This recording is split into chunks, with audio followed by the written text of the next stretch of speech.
Заживува ли конечно економијата? За последните 3 месеци од лани статистика измери раст од 3,7%.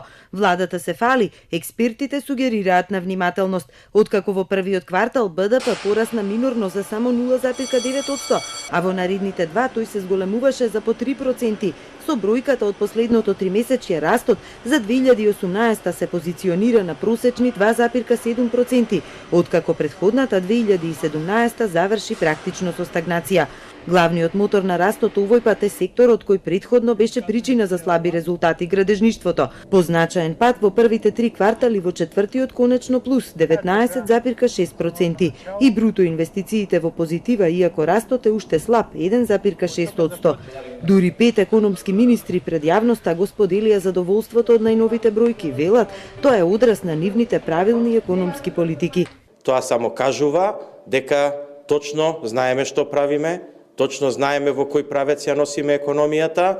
Очекувам светла иднина за македонската економија, поготово што гледаме дека нашата држава станува многу атрактивна и за домашните инвеститори, но и за странските инвеститори. Фактот што ланскиот раст е најблизок до предвидениот од владата од 2,8% за првиот финансиер Тевдовски е доказ дека финансии направиле реални проценки. За него најбитно е што растот е воден од приватниот сектор, а не од државни интервенции како порано. Нашата фискална политика овозможи поддршка за повисоки плати, за повеќе вработувања и за зголемени инвестиции. При тоа ова е постигнато со дисциплинирана фискална политика, буџетски дефицит од 1,8% од БДП, како и стабилизиран јавен долг од 48,7% од БДП. Растот на градежништвото за министерот Цугарески е доказ за добрата реализација на капиталните проекти. Очекува тие да забрзаат годинава откако е отворена градежната сезона. Вкупните инвестиции што се инвестираат надминуваат над 1 милијарда и 200 милиони евра. Овие показатели само потврдуваат дека градежниот сектор се враќа на посакуваните двоцифрени стапки на раст и дека конечно граѓаните ќе ги видат бенефитите од овие инвестициони вложувања.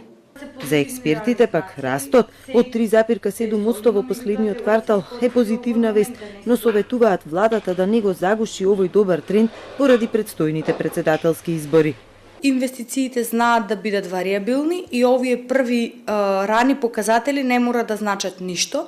Меѓутоа, сепак, главната препорака на владата е оваа година да биде фокусот на економијата, да се искористат овие први позитивни сигнали врз економијата и да не се дозволи предстојните избори и потенцијални политички турбуленции да ги прекинат ваквиот позитивен тренд.